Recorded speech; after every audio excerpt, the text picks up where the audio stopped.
여러분 안녕하십니까? 헬로티비 뉴스입니다. 버스와 지하철 등 대중교통부터 최근에는 개인형 이동장치까지 교통은 주민의 삶과 가장 밀접한 현안 가운데 하나인데요. 그만큼 지자체에서 내놓은 정책들에도 크게 영향을 받게 됩니다. 하반기에 달라지는 부천의 주요 교통정책 이정아 기자가 정리했습니다. 도심 곳곳에 아무렇게나 방치된 공유 킥보드. 시민들은 눈살을 찌푸립니다. 괜찮은데 세워두면 상관없는데 가끔 보면 완전 이상한데 세워도 그런 거 있잖아요. 그런 거 보면 조금 그렇긴 하죠. 이거 왜 나라에서 이런 걸 규제를 안 하나 그런 생각이 좀 들긴 하는 것 같아요. 앞으로는 민원을 통해 일정 부분 해소될 전망입니다. 다음 달 10일까지 계도 기간을 거쳐 본격적으로 견인 조치할 수 있게 됩니다.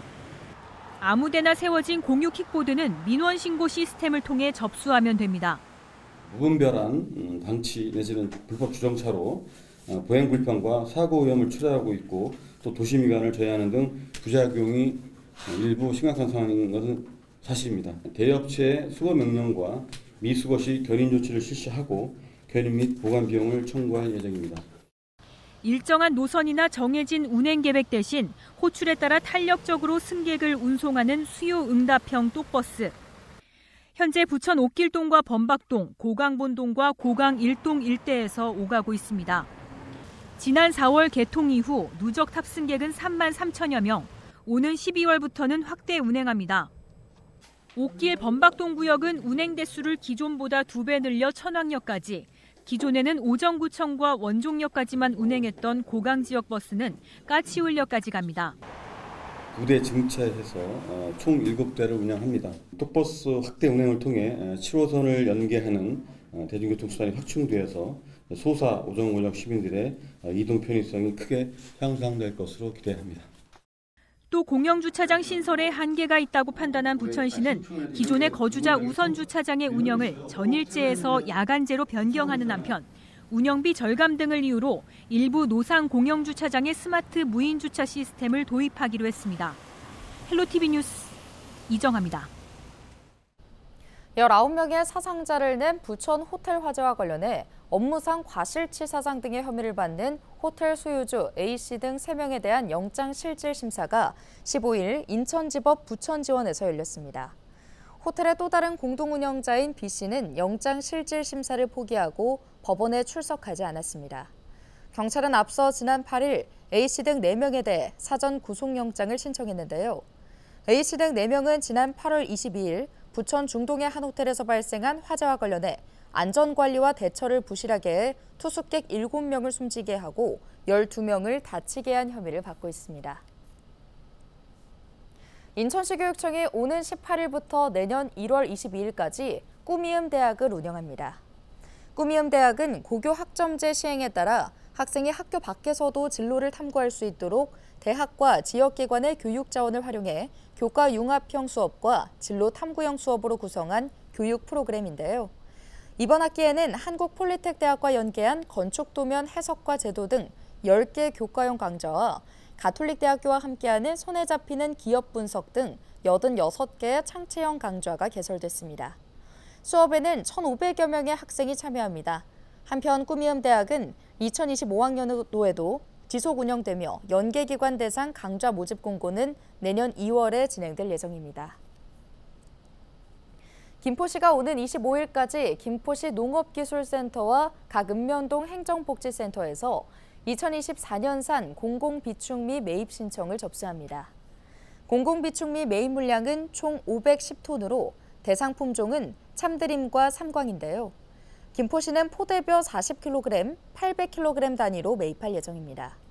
매입 가격은 수확기 전국 평균 산지 쌀값을 조국으로 환산하며 중간 정상금 3만 원은 매입 직후 지급합니다.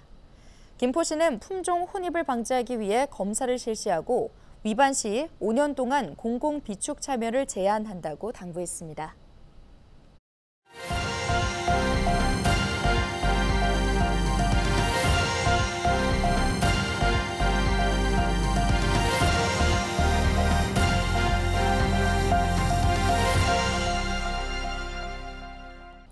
부평 캠프마켓 부지 매각 대금을 놓고 인천시와 국방부가 소송을 벌이고 있습니다.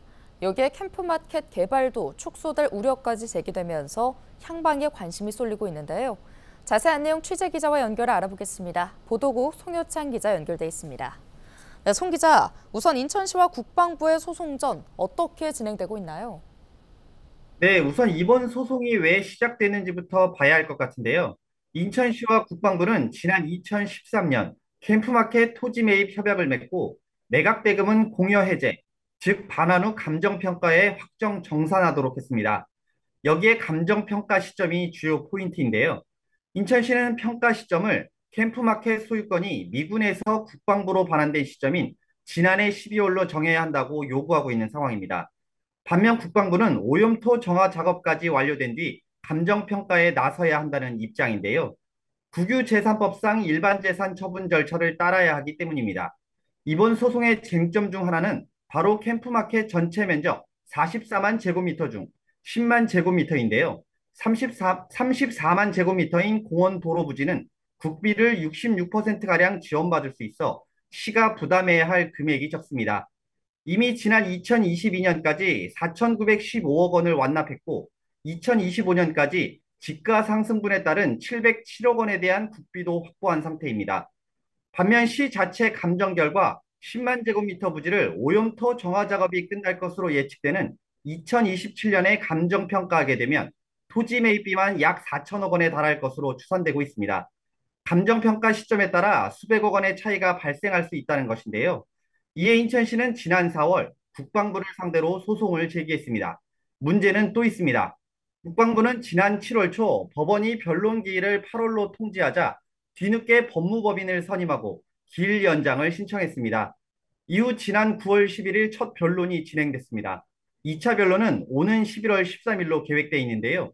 이처럼 국방부가 시간을 끌면서 캠프마켓 집가 상승에 대한 우려가 나오고 있습니다. 매년 토지 가격이 약 3%가량 오르고 있기 때문인데요.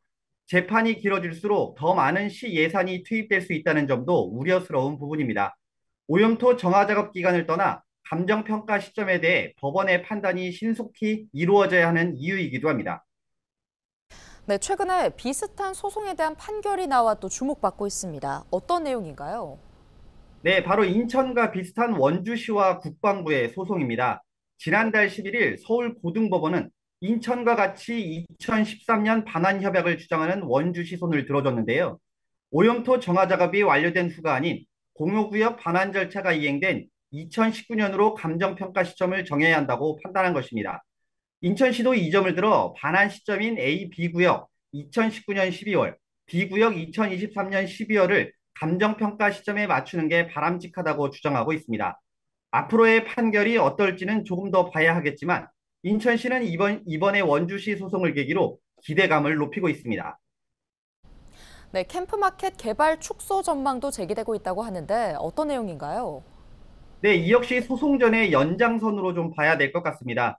인천시가 지난 4월이었죠. 한국지방행정연구원 지방투자사업관리센터인 리맥에 신청한 캠프마켓 부지 활용을 위한 타당성 조사 범위가 전 구역을 대상으로 한 공원 조성 사업에서 인천식물원 건립 사업으로 대폭 축소됐습니다.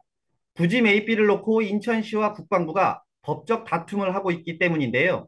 캠프마켓 공원화 사업의 경제성, 정책 타당성 등을 따져보기 전 부지 비용이 확정돼야 한다고 본 것입니다. 결국 소송이 마무리되지 않으면 공원화 사업에 드는 총 사업비나 추진 일정이 변동될 수 있다는 것도 그 이유입니다. 소송이 3심까지 진행될 경우 최소 3년 이상 소요될 것으로 전망되고 있는데 문제는 공원화 사업이 2028년부터 2030년까지 설정해 놓은 만큼 사업 지연이 예상되고 있습니다. 결국 인천시는 리맥에서 선정한 인천식물원 건립 사업을 캠프마켓 사업 1단계로 추진하기로 하고 내년 상반기까지 타당성 조사를 완료할 방침입니다. 내년 중 행정안전부에 지방재정 중앙투자심사를 신청하고 그 이듬해인 2026년에는 식물원 설계와 공사 착공에 나설 계획입니다. 나머지 사업은 소송 전 결과를 보고 결정될 것으로 보입니다. 네, 여기까지 듣겠습니다. 보도국 송효찬 기자였습니다.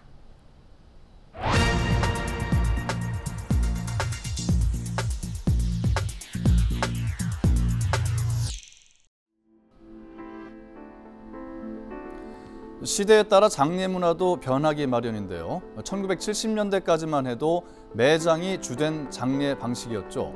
하지만 그러다 온 국토가 묘지로 뒤덮일지 모른다는 우려에 화장이 보편화되기 시작해 1994년 20%였던 화장률이 2000년에는 38%로 늘었고 2023년에는 90%를 넘어섰습니다. 인식 변화에 따른 현상이죠. 이웃나라 일본 역시 2차 대전 직후까지는 매장이 일반적이었지만 현재는 화장률이 99.9%나 됩니다.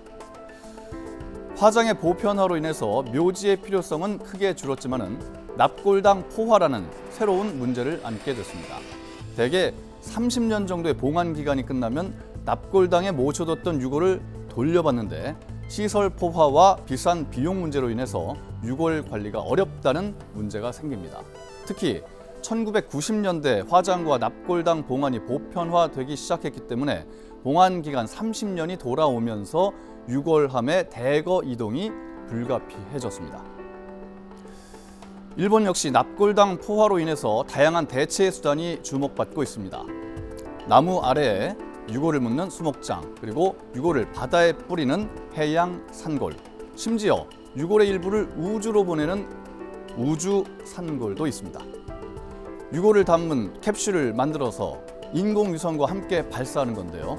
인공위성이 지구 궤도를 도는 동안 유족들은 실시간으로 위치를 추적할 수 있고 일정 시간이 지나면 인공위성이 대기권에 진입하면서 소멸됩니다. 우리나라도 이미 일부 시행되고 있지만 수목장과 화장한 유해를 산과 바다에 뿌리고 표지를 두지 않는 산분장, 그리고 디지털 추모가 보편화되도록 해야 한다는 의견이 제시됩니다. 또한 3일장에서 2일장이나 1일장으로의 전환을 통해 유족의 부담을 줄이고 경제적 비용을 절감해야 한다는 목소리도 있습니다. 데스크의 눈이었습니다.